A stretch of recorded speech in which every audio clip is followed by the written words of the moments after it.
Beth, this week you covered a story about how the Traverse Area District Library is dealing with the loss of the Institute of Museum and Library Sciences. Now, thank you for your coverage on this because I had no idea that this existed. It's the only federal agency that is dedicated to funding libraries.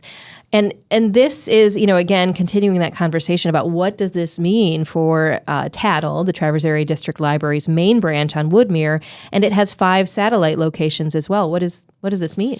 Yeah, so this executive order was affected several agencies on Friday from the Trump administration. It also, I just mentioned, like in the story, the Council on Homelessness, the Agency for Global Media, which is the parent company of Voice of America, and I'm sure Jakob would know well that's a very important journalistic outlet. They are often broadcasting into countries that have authoritarian regimes, and sometimes it's the only voice of outside news in those countries. So that is also impacted by this order. But yes, the Institute of Museum and Library Services.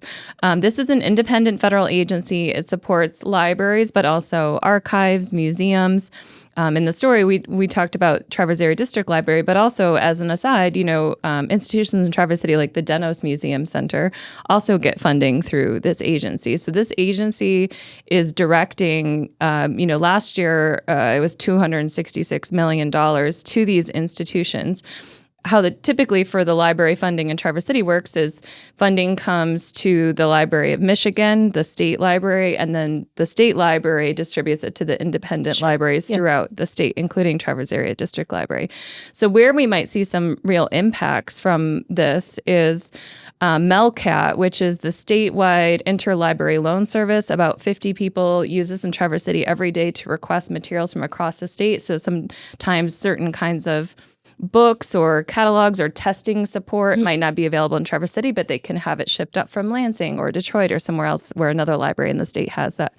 That is funded through the IMLS, so that's an example of one. We have other databases. A lot of stipends are given to libraries like TADL's for things like summer reading programs for kids, educational stipends for the staff so they can go to conferences and learn about the latest trends in libraries and bring those things back to Traverse City. So at the time that we're recording this, Traverse Area District Library is having its board meeting, so we'll see how that goes. They're expecting a high turnout today. If they have too much of a turnout, they might have to reschedule it. So we'll have an update. I'll put an update in the show notes tomorrow on Facebook about this. But they're having a discussion about how to respond to this. Yeah. So what that will likely look like is putting out a joint board statement to our legislators, asking them to push back against this cut to the IMLS, and also asking if that federal funding is gone to boost Michigan's own budget this year for libraries in the state to help make up the shortfall. Wow. I mean, this is big news. And, it kind of makes me think about libraries and national parks and other, these are the kind of federal funding that is pretty minuscule, first of all, when you look at the overall budget of the federal government. And libraries is about 0.003% that you write about.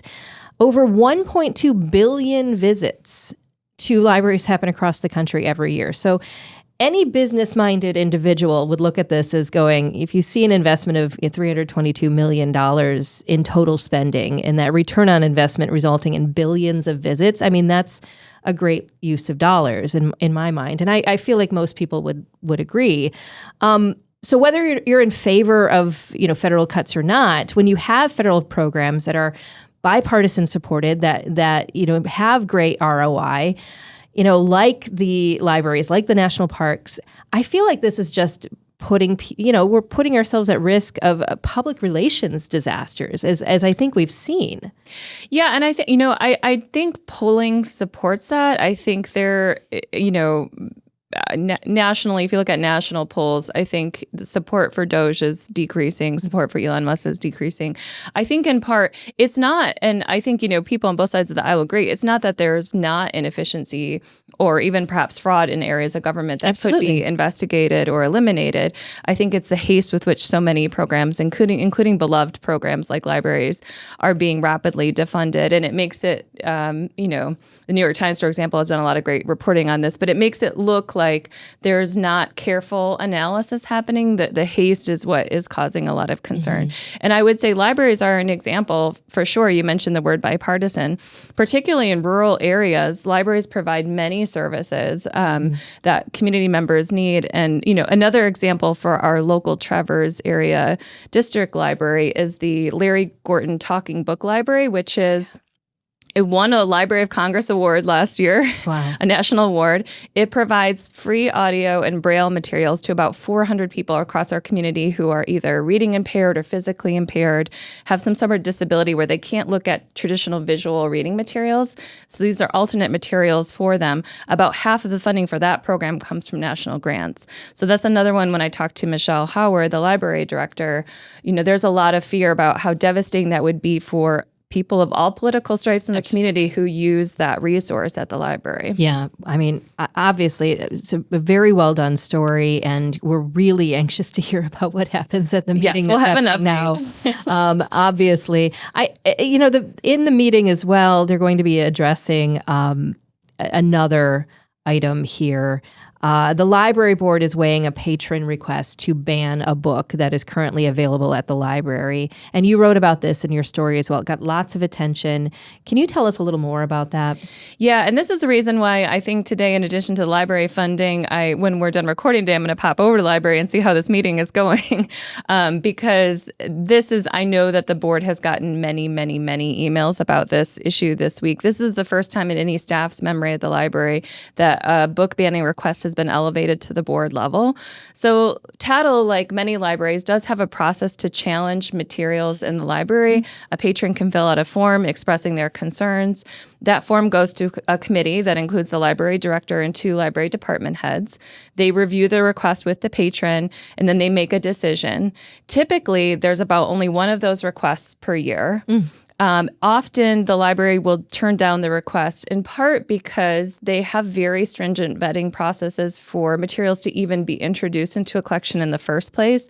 So by the time a book makes it to a library shelf, the librarians have looked at professional publishing reviews for that book. They've looked at the author's history. They've looked at circulation data. They look at a lot of aspects, and then they put that on the shelf. So they typically won't overturn that, in part also because of their commitment to the First Amendment and free speech rights and families having access to different types of materials. However, if the committee's decision is not one that the patron agrees with, they can appeal to the Board of Trustees. Okay. That is what has happened with this book. This book is called Granddad's Pride. It's a children's book by an award-winning author, Harry Woodgate, and it is about a child who helps their grandfather start a pride parade in their hometown. So we have seen in recent years that LGBTQ plus books are in a category that are often being now politically challenged for book bans. That's quite common. And unfortunately, it's an issue here in our community as well. And I think, what was interesting about this conversation is there's a really fundamental free speech right issue here. When I talked to Michelle Howard, the library director, she did acknowledge, and I think this is important for folks to know, that not all library materials are appropriate for all ages. Right. So there very well may be material in the library that's not appropriate for a child.